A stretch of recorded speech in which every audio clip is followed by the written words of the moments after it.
कपड़े धोने वाली बहू। शादी के पहले से ही विभा को कपड़े धोने का बड़ा शौक था। कभी नल के नीचे तो कभी तालाब के पास। अरे मेरी नीली वाली लुंगी नहीं दिख रही है। विभा की अम्मा, कहाँ रखी है लुंगी? अरे वो तो विभा ने परसों ही धोकर रखी थी आपकी अलमारी में, देखो वहीं होगी। वो ना मैंने आज धो दी, मुझे लगा कि गंदी हो गई होगी।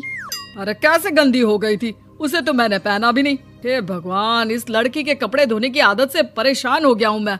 जितना तो घर में राशन नहीं आता, उससे कहीं ज्यादा डिटर्जेंट पाउडर का खर्चा है।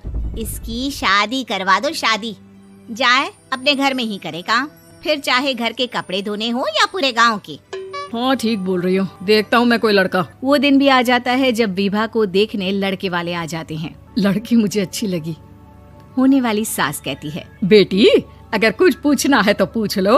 वैसे तो हमारी लड़की बहुत ही शर्मीली है, जो बोल दो वो मान लेती है, इसे क्या पूछना होगा। अरे कैसी बात कर रही हो माँ, मुझे इन लोगों के घर रहना है, सवाल तो कई है।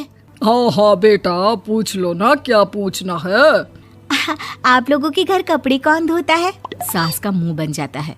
देखो, अगर तुम ये कहना चाहती हो कि तुम्हें कपड़े धोने नहीं आते तो सुन लो, कपड़े मैं ही धोती हूँ, लेकिन तुम्हारे आ जाने के बाद मैं रुमाल तक नहीं धोऊंगी। अरे चुप रहना भाग्यवान, बहू बेचारी घर आई नहीं, उसे डराना शुरू कर दिया। वो क्या है ना बिटिया, अभी तक तो ये कल्लू की माँ ही धोती थी, लेकिन अब तुम्हारे पापा तो दहेज में वॉशिंग मशीन देंगे ही।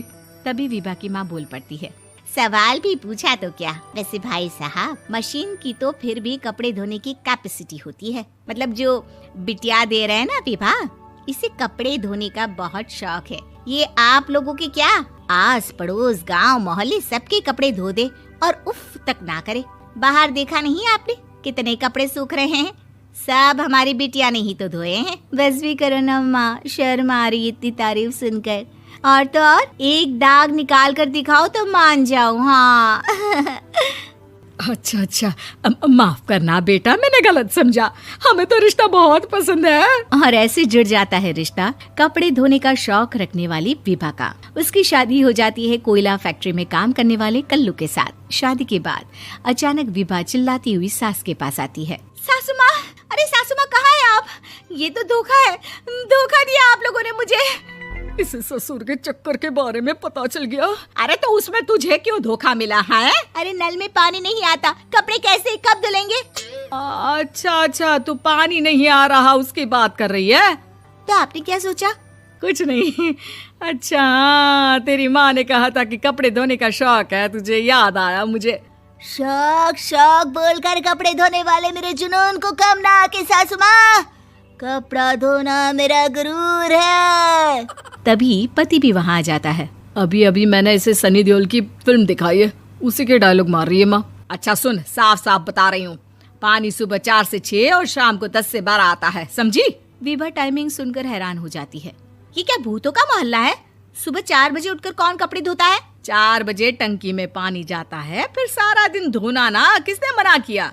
अरे कैसी बात कर रही हैं? 200 लीटर की टंकी में कितने कपड़े धो लूंगी मैं? सुबह ही उठ जाऊंगी मैं। अब क्या था, विभा सुबह 4 से लेकर रात के 12 बजे तक कपड़े ही धोती रहती। एक रोज सास पड़ोस से निकलकर कहीं जा रही होती है कि साथ वाली कहती है, हाँ कल्लू की माँ, जरा ये बताओ कि 2 साड़ी है, 2 ब्लाउज और एक पेटीकोट और एक नाड़े वाला लंबा कच्छा।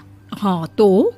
अरे तो क्या, कितना लोगी धुलाई ये बताओ। धोबन दिख रहे हैं हम क्या? हमारे पति सरकारी नौकरी से अभी रिटायर हुए हैं और बेटा सुपरवाइजर है कोयला फैक्ट्री में। धोबन समझ रखा है हमें? हाय रे कल्लू की अम्मा, माफ कर दो, वो तो मोहल्ले में यही सब बता रहे थे कि तुमने बहू को कपड़ा धुलवाने के काम में लगा दिया है। सास को पड़ोसन की बात सुनकर गुस्सा आ जाता है। वो घर पहुंचती है जहां घर के बाहर ही इतने सारे कपड़े सूख रहे होते हैं जितने कि किसी धोबन के घर पर। अरे ओ कल्लू की दुल्हन, बाहर निकल।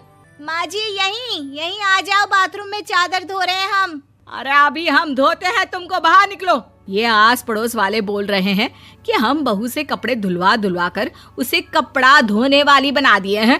अरे छोड़ो ना माँ जी, किन लोगों की बातों में आती हो? आस पास के लोगों का तो काम ही होता है कि वो किसी तरह सास बहू को लड़ा दे।